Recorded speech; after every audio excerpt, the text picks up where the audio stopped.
नमस्कार दोस्तों, मैं ओम प्रकाश प्रजापति। आज हम आपको ट्रू मीडिया के कार्यक्रम एक मुलाकात में एक और ऐसी शख्सियत से रूबरू करा रहे हैं जो मुंबई से चलकर ट्रू मीडिया कार्यालय पधारे हैं।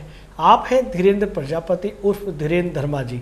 आपने कई फिल्में, सीरियल्स और रंगमंच किए हैं। आपका ट्रू मीडिया के कार्यक्रम एक मुलाकात में स्वागत है। Thank you sir, thank you, thanks a lot, बहुत बहुत धन्यवाद। धीरेन्द्र जी, हम ये जानना चाहेंगे कि फिल्म इंडस्ट्री के अंदर ज़्यादातर अभिनेता और अभिनेत्रियों के नाम दो होते हैं। एक असली नाम होता है, एक फिल्मी नाम होता है, जैसा कि आपका धीरेन्द्र प्रजापति उर्फ धीरेन्द्र धर्मा। ये सब क्यों होता है? ये क्या सिलसिला है, क्या चक्कर है? सर कारण तो बहुत सारे हैं जी, लेकिन जहाँ तक मैं समझ पा रहा हूँ कि कभी कभी हमारे यहाँ लोग जो समझते हैं कि ये भाग्य को बहुत मानने वाले लोग हैं जी, तो डेस्टिनी पे बहुत बिलीव करते हैं जी, और उसके अकॉर्डिंग फिर न्यूमरोलॉजी के अकॉर्डिंग ये लोग अपने नाम को बदलते हैं जी। और बहुत सारे ऐसे एग्जाम्पल्स रहे भी हैं कि लोगों ने अपने नाम को बदल कर बड़ा मकाम भी पाया है जी। तो हालांकि धीरेन्द्र धर्मा के लिए मैंने किसी से कुछ सलाह तो नहीं ली है जी। बस यह है कि मैं ज़रा सा धार्मिक व्यक्ति हूँ तो मुझे ऐसा लगा कि अगर धीरेन्द्र के आगे धर्मा लगा लिया जाए तो शायद ज़्यादा अच्छा लग रहा है और मुझे बहुत अच्छा लग रहा था तो इसलिए मैंने धर्मा। धीरेन्द्र जी, ये भी जानना चाहेंगे कि फिल्म इंडस्ट्री के अंदर ये जो लकी नाम होते हैं, जी सर, इसको रखता कौन है? इनका गॉडफादर कौन होता है नामों का? नामों का गॉडफादर सर, जैसे मैंने आपसे कहा कि एकता जी हैं जी।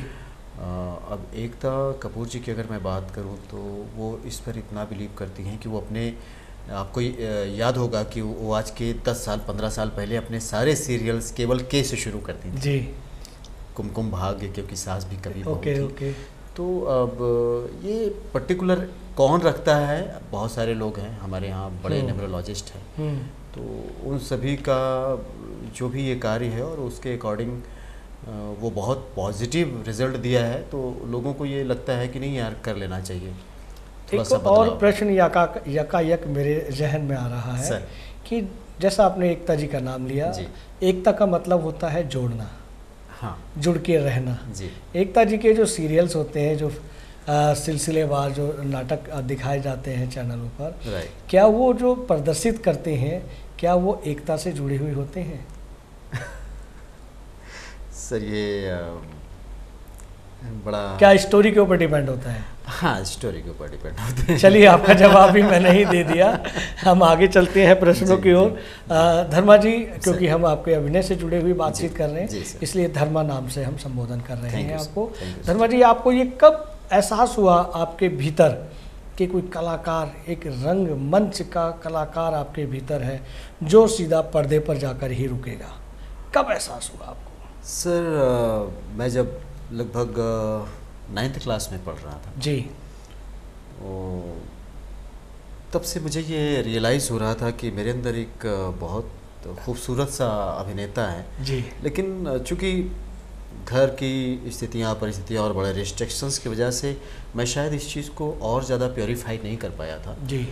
लेकिन हाई स्कूल में आते आते मुझे इस बात का आभास हुआ था कि डेफिनेटली मेरे अंदर एक कलाकार है और जैसे ही मुझे अवसर मिला आफ्टर इंटरमीडिएट, जब मैं इलाहाबाद यूनिवर्सिटी का स्टूडेंट हुआ और फिर वहाँ जाने का मौका मिला जी, तो रंगमंच के कार्यक्रम में शामिल होने के बाद तो ये बात वाकई पुख्ता हो गई कि डेफिनेटली मेरे अंदर एक अच्छा कलाकार है। आज के युवाओं में ये भ्रांति है कि वो खूबसूरत हों, शिक्षित हों, पैसे वाले हों तो अभिनेता या एक्टर बन सकते हैं या अभिनेत्री बन सकते हैं। लेकिन जो मैंने देखा है फिल्मों के अंदर, जी, व्यक्ति के अंदर एक गूढ़ जो कला छिपी हुई होती है, जो अभिनय छिपा होता है या उसको प्रस्तुत करने का, अभिनय करने का छुपा, उसमें ना तो रंग काम आता है, ना रूप काम आता है, ना ही आँखों की ज़रूरत है, ना ही किसी, वो प्रस्तुतिकरण जो सामने वाले व्यक्ति को अपना जो प्रस्तुति है वो उसको समझ में आ जाए, उसको अभिनेता कहा जाता है। बिल्कुल सर, मैं सहमत हूँ। एक्चुअली रूप रंग का या फिर बड़े पैसे वाले होने का भी बहुत बड़ा योगदान नहीं है। कारण जी ये जी है जी जी जी कि बहुत सारे ऐसे लोगों को मैं जानता हूँ जो बड़े अच्छे घर से थे, बड़े अच्छे पैसे वाले थे, जी। लोग आए तो ज़रूर उन्होंने फिल्में भी बनाई कि चलो बहुत अच्छे माँ बाप हैं, बड़ा संपन्न परिवार है, उन्होंने बेटे को लॉन्चिंग तो दे दी जी। लेकिन लॉन्चिंग देने का मतलब ये नहीं है सर कि वो लड़का सारे लोगों के जहन में आ जाए। उसका कारण ये है कि ये एक तपस्या है सर जी। एक साधना है, कला एक साधना है, और जब तक आप उसको साधोगे नहीं तब तक आप अपना जादू किसी दूसरे पे नहीं चला पाओ। बिल्कुल बिल्कुल बिल्कुल। तो इसमें आपकी मेहनत, आपकी लगन और आप किस क्राफ्ट पे काम कर रहे हो बेसिकली, और दूसरी चीज़ है कि रंग विधा को आप जानते कितना। जी जी जी जी जी। तो जितनी गहराई में आप जाओगे सर उतने ही आप निखर कर आएंगे। डेफिनेटली निखर क्या कर बात आओगे। है, क्या बात। हम ये भी जानना चाहेंगे अपने दर्शकों के लिए कि अब तक आपने कितने रंगमंच किए हैं, कितने सीरियल्स किए हैं, कितनी फिल्में की हैं? सर आफ्टर ग्रेजुएशन मैंने वहीं से मैं रंगमंच का कार्यक्रम शुरू किया था इलाहाबाद से। तो इलाहाबाद से रहा तो मैं इलाहाबाद से हमारे थिएटर का सिलसिला शुरू हुआ जी। वहाँ पे जितने भी प्लेस थे, आषाढ़ का एक दिन और होली, बहुत सारे ऐसे सीरियल्स प्लेज, और उसके बाद फिर BNA में एडमिशन लेना, भारतीय नाट्य अकेडमी एक्चुअली लखनऊ में एक भारत सरकार की एक संस्था है, उत्तर प्रदेश सरकार की, जो नाट्य विधा की बहुत अच्छी प्रशिक्षण देती है। जी।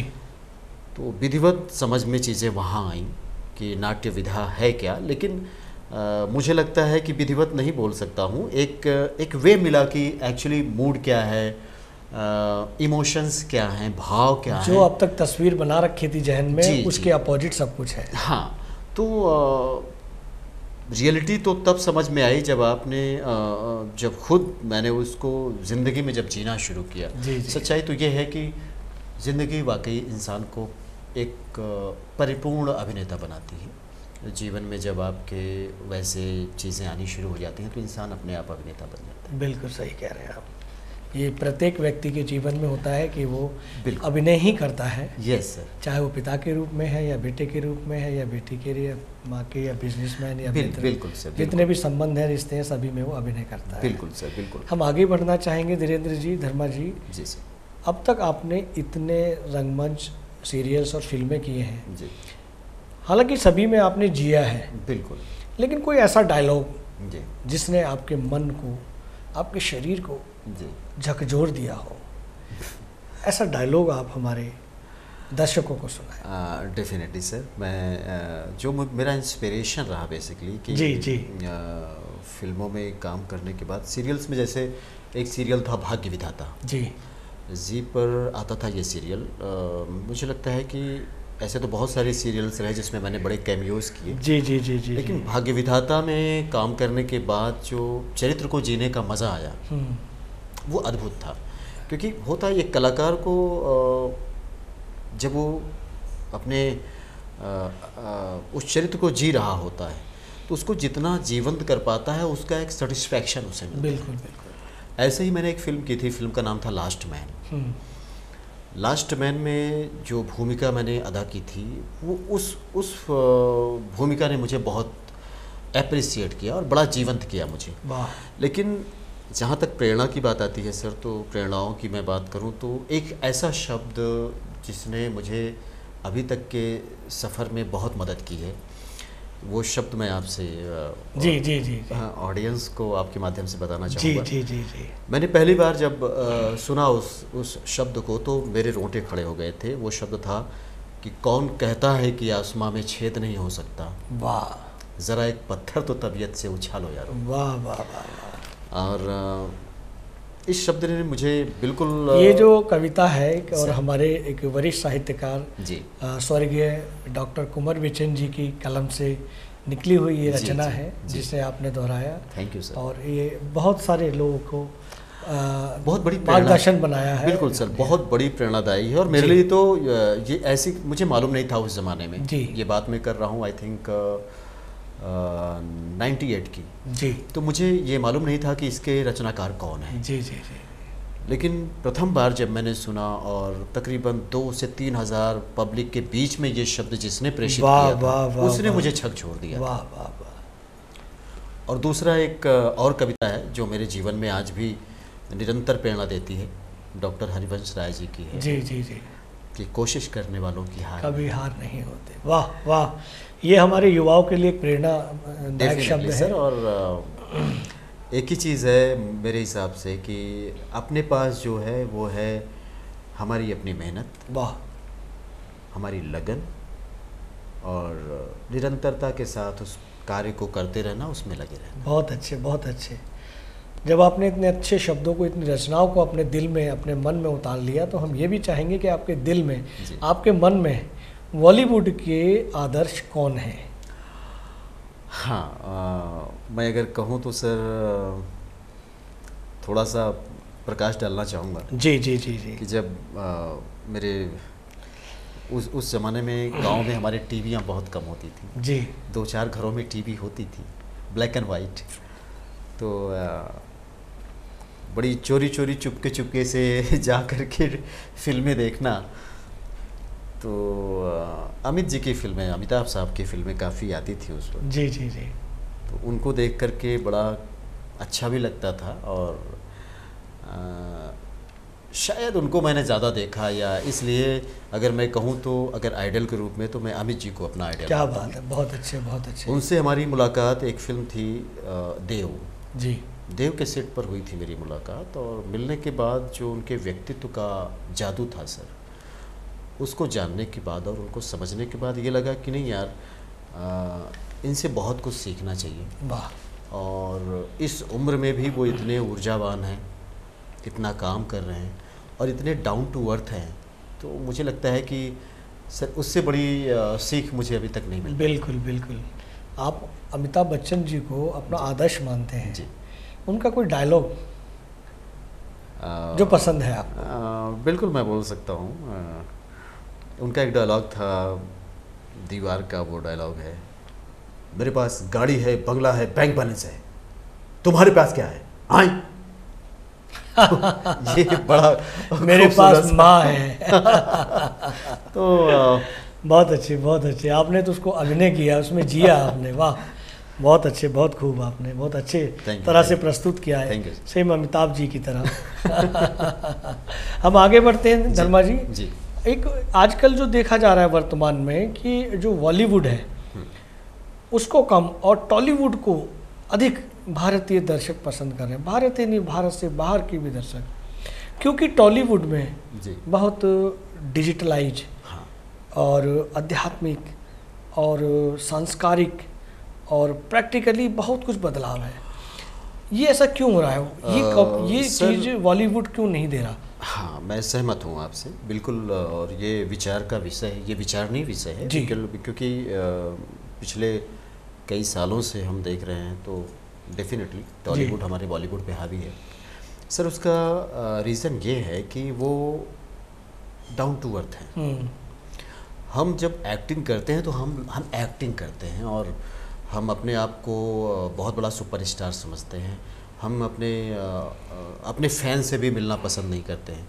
लेकिन वहीं मैं देखता हूँ कि टॉलीवुड के जितने भी लोग हैं वो धार्मिक हैं, वो वेल कल्चर्ड हैं, वो अपनी फिल्मों में अपने कल्चर को बखूबी दिखाते हैं, अपने छोटे भारतीय कल्चर को मुख्यतः दिखाते हैं। बिल्कुल, मतलब चाहे वो रंग है या रंग संस्कार है या कुछ भी है, उनका जो संस्कार है वो उसको पूरी तरह से सजाते हैं और उसमें उनको कतई कोई तकलीफ नहीं होती, दिखावा नहीं करते जी।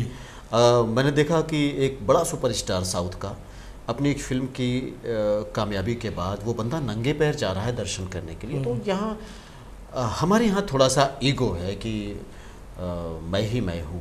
वाह। तो जब सर मैं ही मैं की बात आती है तो वक्त बड़ा परिवर्तनशील है, ये सृष्टि परिवर्तन लाती है। यस, तो वो है कि इनको बदलने की बॉलीवुड को चिंतन मंथन करना चाहिए और बहुत सहज होना पड़ेगा। हमें कहीं न कहीं इस बात पे विचार करना पड़ेगा कि वो उनकी चीज़ें आज अगर पसंद की जा रही हैं और हम पीछे क्यों हो रहे हैं, तो डेफिनेटली अंदर झांकने की ज़रूरत है। धर्मा जी, हम आगे बढ़ते हैं।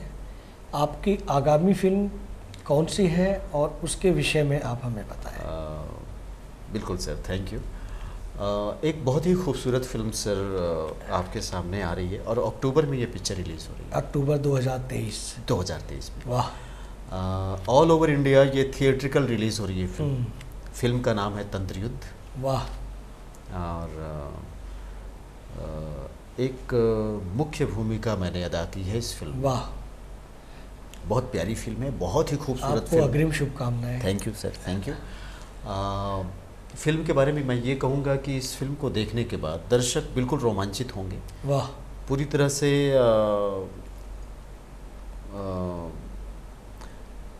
हॉरर रिवेंज फिल्म है ये। वाह, सस्पेंस है और बहुत मज़ेदार है। मैं तो आप हमें इसके बारे में और अधिक नहीं बताएंगे ना? सर फिर बता देंगे। मैं तो चाहूँगा कि जी प्लीज़ आप सभी सिनेमा में चल के इस फिल्म को देखें और अच्छे से इसका लुत्फ़ उठाएं। वाह वाह। लेकिन ये है कि इस फिल्म का सर साउंड, इसके अपने वीएफएक्स, इसका अपना तमाम सारा काम एक क्लास का हुआ है और बहुत कमाल की पिक्चर। बहुत अच्छे, बहुत बढ़िया फिल्म, बहुत अच्छे, मज़ा आएगा। धर्मा जी, हम चलते चलते एक अंतिम प्रश्न करते हैं कि आप भारत के युवा शक्ति को क्या संदेश देना चाहते हैं? हाँ, बहुत गंभीर विषय है सर आपका ये। जी। बेसिकली वक्त के साथ हमारे जो युवा हैं आज वो चुटकियों में हर चीज़ हासिल करना चाहते हैं। जी। जो बिल्कुल असंभव है। और आवेग में, जोश में या ज्ञानता में वो ऐसे कदम बढ़ा रहे हैं जहाँ पर उनका निश्चित रूप से बहुत बार शोषण हो रहा है। मैं सिर्फ इतना कहूँगा कि वो पहले जो करना चाहते हैं उसके बारे में समझें, वाह, चीज़ों को सीखें और खुद को जानें कि वो क्या हैं और क्या करना है उनको। वो डीप रिसर्च है। मुझे लगता है बाहर किसी के बहकावे में ना आए, किसी के कहने पर अपने कैरियर का चुनाव ना करें। वो अपनी कैलिबर, अपनी कैपेबिलिटी के हिसाब से कैरियर चुनें और जब तक अपने लक्ष्य को वो निर्धारित ना करें एक कदम भी आगे ना बढ़ाएं। वाह वाह, बहुत अच्छे। धर्मा जी, आपने ट्रू मीडिया के कार्यक्रम में एक मुलाकात के लिए अपना बेशकीमती समय दिया, उसके लिए बहुत बहुत धन्यवाद। बहुत बहुत धन्यवाद सर, बहुत बहुत धन्यवाद। अगर आप ये वीडियो YouTube पर देख रहे हैं तो हमारे चैनल को सब्सक्राइब करें और बेल आइकन को दबाना ना भूलें। अगर आप Facebook पर ये वीडियो देख रहे हैं तो हमारे पेज को लाइक करें।